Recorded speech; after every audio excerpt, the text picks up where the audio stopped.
Some people say life is like a roller coaster, but I would say my life is a lot scarier than an average roller coaster. Yes, of course, there are constant ups and downs, drops and thrill, and then the part where you get to the very top of the ride and everything stands still. The point where you regret ever getting on that damn roller coaster. And if you had the opportunity, you would get off. You hold on tight, eyes shut so hard so you can't see the light, feeling your stomach drop. Then, after the thrill is over and the ride is done, you immediately get on that coaster, ready for another flight. My name is Ellie DeVere, and I will tell you about this roller coaster right here. Let's do a little more of a self-intro, shall we? For starters, I'm horrified that I'll die alone and fail my math class. But I also love to focus on who I am and what I love. I love to draw. I love to listen to Tool and hang out with my friends.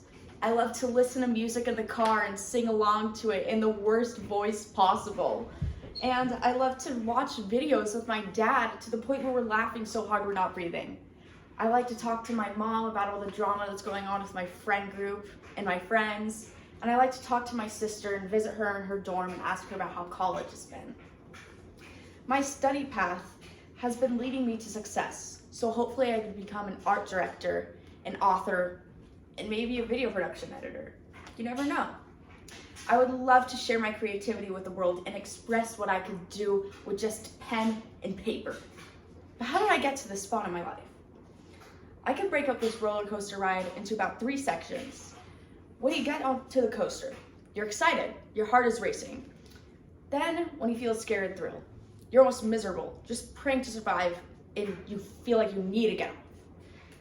And then, the ride is over, and you think to yourself, oh my God, I did it. Thank God. I started off as just a little girl who's quirky and crazy, but then again, I was a kid. People thought I would grow out of my crazy phase and eventually become somewhat of a normal human. But I was just getting strapped in for the ride. Throughout my elementary school years, I would always be put in timeout, and my parents would always tell me I'm being too much and to calm down. I would feel ashamed of myself. And that feeling has never really left me. When I was younger, I thought I had everything figured out. I thought I could talk to people and make friends quite easily, and then middle school hit. Everybody who's been in middle school knows what happens in middle school. You get humbled so hard. When middle school started, I knew I was different. I stood out. I was weird. I couldn't connect with people. And I had many friendships that only lasted a couple months if I was lucky. I just couldn't match with anyone for my life. I was alone. I was depressed. People still telling me I'm too much. Getting bullied by the hot, popular guy who I had a huge crush on and still somewhat do. And then I reached high school. Freshman year for me was absolute hell. I was vaping and smoking weed constantly. I was drinking and stealing alcohol from my parents. Yeah, they caught me, don't worry about that. And I was going to my school drunk at the age of 14.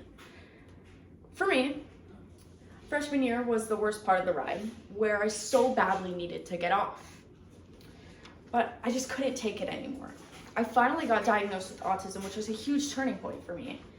And I made friends with people who were terrible for me, and the only thing we had in common was that we all like to get high and do drugs. In the beginning of sophomore year, the same friend group that I made that were pretty bad people, but I didn't expect them to turn on me and bully me and threaten me until I had to leave high school. I got special admissions to do Running Start Early, and that's why I'm here today. Finally, the ride was over. The hard parts were done. I began taking Japanese classes. I have good friends who I could finally count on now. I studied abroad in Japan for a month, and now I'm doing a lot better. Of course, whenever I feel like I have everything figured out, life goes ahead and punches me square in the balls. There are, of course, ups and downs, drops and thrills, but I still cannot wait to get back on that ride again.